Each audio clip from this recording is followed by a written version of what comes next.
Welcome back to part 2 of Sexual Planets, where I'm exploring a little bit further how Venus, Mars, Neptune, Pluto, and Juno show up in people's charts. This time I'm looking at people that had an attraction to each other, but didn't necessarily lead very far. That's my first example. Almost like it was a bit too much energy, and it was a little bit too difficult to actually find themselves in a relationship. And then the second couple I'm looking at were people that were together for a good 10 years or so, and that they split up quite a few times. So it was a little bit tempestuous. But anyway, let's bring on these charts now and see how those planets are playing into it. And this is, I think, the thing that's quite interesting. You know, you can definitely see connections with people's charts. And, you know, right at the start of this whole series, I was saying, you know, no chart necessarily guarantees a happy ending. You know, no chart necessarily, you know, like when you put two charts together, you can see connections, you can see if people like each other, but that's not a guarantee that it's going to last, but that there is some kind of resonance that that is coming out to be expressed, to be explored, you know. So let's have a look at our first chart. So Venus here is in the sign of Gemini. This is somebody who loves to be good friends, loves to chat with their partner in a very friendly way, not necessarily deeply romantic, but this is somebody who wants to do activities with his partner. His Mars is in the sign of Leo. He's very proud about lovemaking, very proud about his prowess. Is quite fiery, has quite a good level of energy sexually. Might be a bit fixed, might be a bit stubborn about it, but definitely enjoys it. Probably wants to take his time because he's also a Cancer and also has Cancer moon. His Pluto's in the sign of Libra. So, you know, he's part of that generation that is looking for romantic love. You know, this kind of once in a lifetime, the complement to him. And he's also got his Neptune in the sign of Sagittarius, definitely seeking a deeper kind of spiritual connection. His Eros is in the sign of Taurus, which shows, I think, a slow and steady burn. He's not suddenly just turned on, but it's something that arises like a natural, and I would say a natural and unstoppable urge.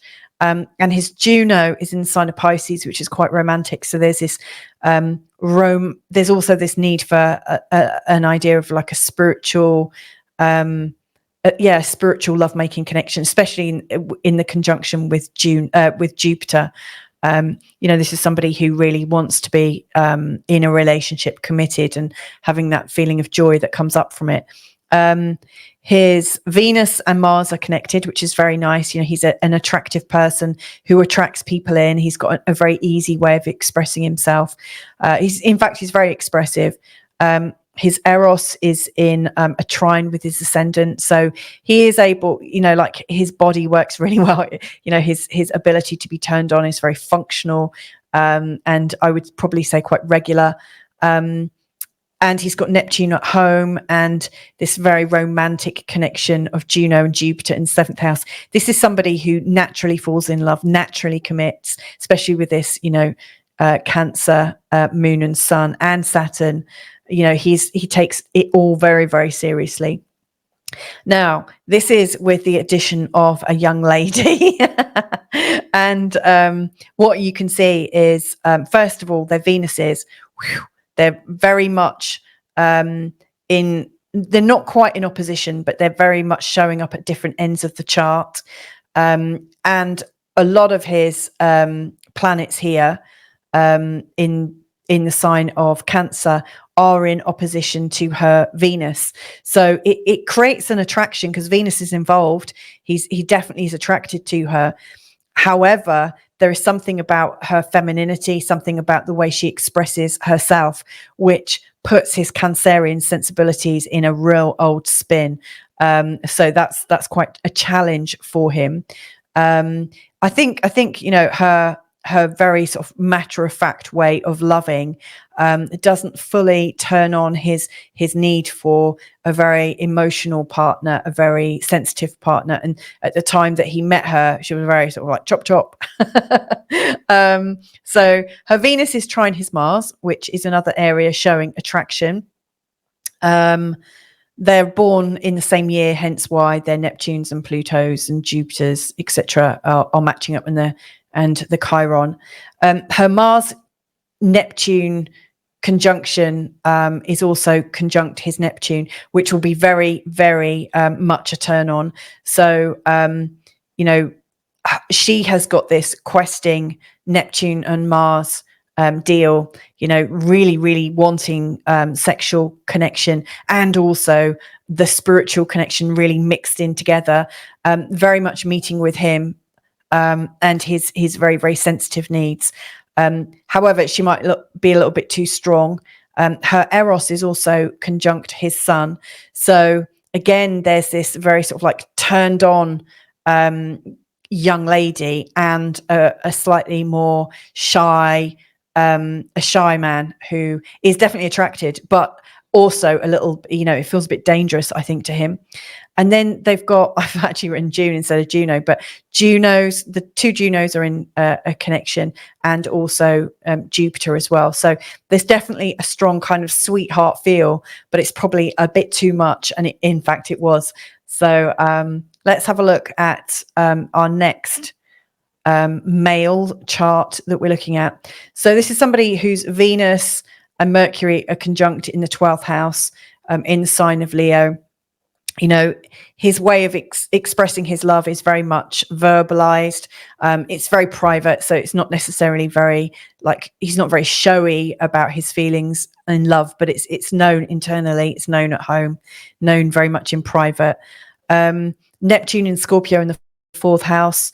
Neptune, he wants the dreamy lovemaking at home, probably so much more comfortable making love at home, where all the care and attention and the sort of spirituality of the merge can happen in a safe place. This is also another Cancerian. And there's Mars in Libra. Mars isn't very happy in the sign of Libra. It's not a very active Mars. So, maybe, this isn't a man's man who is like playing football and, sort of like roughy tufty. This is somebody who is trying to make his physical needs slightly more palatable. This is somebody who downplays his masculine side and really connects in with his sort of feminine, his need for a courteous relationship. Juno's in the sign of Aquarius. So there is an attraction with a day-to-day, like when things are done on a day-to-day basis, it feels like lovemaking just naturally falls into it. So he's not somebody who wants to be necessarily making love just on date night. He wants lovemaking to be part of his day-to-day schedule, and for it to feel very sort of natural and included. Now, this is a bit of a funny one. Eros, so his natural need to be turned on, is in a conjunction with Chiron, his wounded healer, and it's in the 8th house. It's also very, very close to Saturn retrograde, all in the sign of Pisces. This is somebody who I think has taken on the woes of it's like wearing the scars of toxic masculinity on his shoulders. He's rejecting the father figure who maybe expressed his Eros personality a bit too much. He's feeling the pain and torture of other males' Eros energy. So this is somebody that is quite passive and probably, doesn't connect to his own feelings of being turned on. This is somebody who, again, is a little bit sensitive. Again, it's another Cancerian that probably doesn't want to be rushed into, come on then, let's do it. He needs a bit of romancing. So let's have a look. So this is somebody that he was in a relationship with for a long time, but it fell apart quite often. So there is a natural attraction, and you can see that where is it? Yeah, Her Venus is in a conjunction with his Jupiter. So there is this natural, easy friendliness, both in the sign of Gemini. There is a lovely friendliness to their love and a sort of expansive, Venus and Jupiter are both benefic planets. They want to be good to each other. These are people who absolutely wanted to be fair and kind to each other and nice. Their suns are in the same sign, in the sign of Cancer, also in the 11th house together. So there's a Cancerian woman. So they've got this kind of understanding. Again, it's kind of friendly because it's in the 11th house. Her Uranus is conjunct his Venus and Mercury conjunction. So there's something about their relationship that feels quite shocking, that maybe it started quite fast and maybe came apart quite fast as well. And both in their 12th house, there was something possibly that shook them both, and maybe they didn't talk about it very openly or very thoroughly. Something about her consciousness and the shockingness of her consciousness would have created quite a difference in his world. Her Juno is conjunct his ascendant. So where's his ascendant? Here. There's her Juno. So that's quite interesting. She kind of showed up in his world and helped to bring him out of himself. Her Mars is trine his ascendant. Where's her Mars? Yep, there. In the 8th house, which is quite a sexual house, I have to say, connecting to his ascendant. Her Neptune is conjunct his moon. So that's very romantic and also sometimes very difficult. Neptune and moon conjunctions. Neptune and moon, by their very nature, the moon is very kind of, it changes a lot. It changes rapidly in the space of a month. Neptune is boundless. It wants to merge. So it's like, the feelings of him in the sign of Scorpio are really, really loyal and deep, and absolutely, they are very, very personal to him, very rigid about his feelings. And he feels them really, really deeply. And then there's something very unboundaried about her that comes in and sort of exposes the rawness of his feelings. There is something I've noticed in particular with Neptune conjunct somebody's ascendant, their IC, their moon, for instance. It shows a lot of idealism. And it can also show where we might be idealistically lying to ourselves, not maybe facing the truth completely. And we're so idealistic in this relationship that we try to pretend. And then it becomes a bit of a deceit. So I'm always a bit cautious with Neptune. I know my first relationship, I've only had 2 long-term relationships, my husband I'm with now, and then my first partner. And we had Neptune right on the ascendant, and there was definitely some form of not being able to look at the facts. Like our long-term goals were very, very different, but we let our idealistic nature really paper over those cracks. But eventually, it comes out, and where we're not very good at facing things together, when there's a very strong Neptune involved, we try to manipulate our way out of things. And if you don't have very good role models showing you what could go wrong, if you're not really being honest with each other, it can get really messy. When we tried to, when we broke up, we did it as beautifully as we could. But yeah, it can get very messy because there's no real boundaries. And like, when will you start to talk about what you need and actually take it seriously? Now, in this particular one, her Chiron is conjunct his descendant. Now, this is quite problematic. It can be great. You can learn and work beyond it. But Chiron, that's her wounds. She's got some wounding that is coming into the part of his relationship. So he might want to really settle down, and something about her hurts is impinging on his ideal of what the relationship might look like, how it might work longer term. And so there's a certain amount of pain there.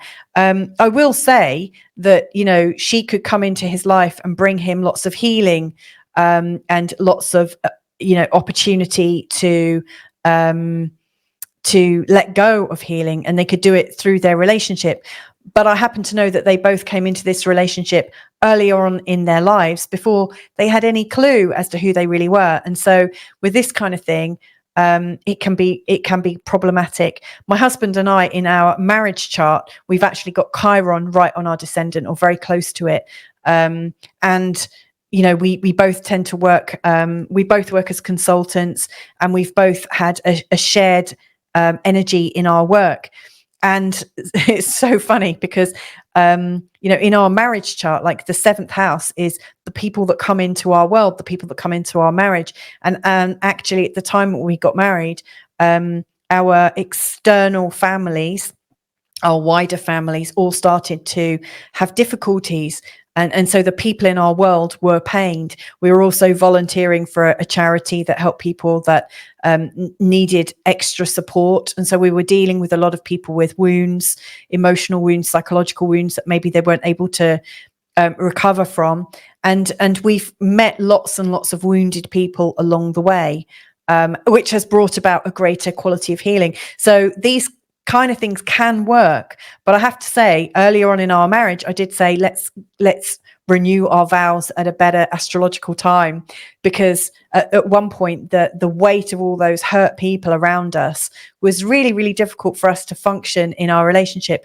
So again, this can be very helpful. It can bring a lot of healing about. But if your consciousness isn't at that stage where it's ready to take that, then that can be a bit problematic. So anyway, that's a little look through some charts. I hope that was helpful in terms of unpacking relationships a bit more. And stay tuned for another episode coming up very soon. Lots of love. Bye for now.